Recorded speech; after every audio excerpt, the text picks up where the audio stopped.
থেকে সমাপনী বক্তব্য নিয়ে আসছেন আজকের এই কর্মসূচির সম্মানিত আহ্বায়ক বাংলাদেশ জামায়াত ইসলামী বন্ধুগণ জেলা শাখার সম্মানিত ওলামা বিভাগের সভাপতি ও দেবীগঞ্জ উপজেলার সম্মানিত আমি জননেতা জনাব মাওলানা আব্দুল বাসের। আসসালামু আলাইকুম ওয়া রাহমাতুল্লাহি ওয়া বারাকাতুহু। সংগ্রামী দেবীগঞ্জবাসী, আমরা মহান আল্লাহ তাআলার দরবারে শুকরিয়া আদায় করি যে মহান আল্লাহ তাআলা আমাদেরকে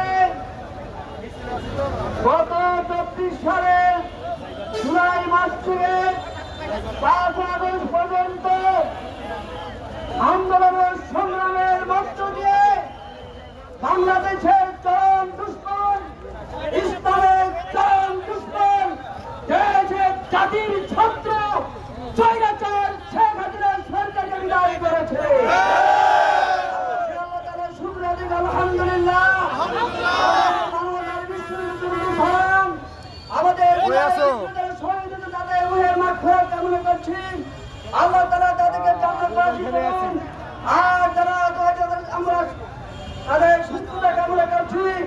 সংগ্রামী ছাত্র ভাই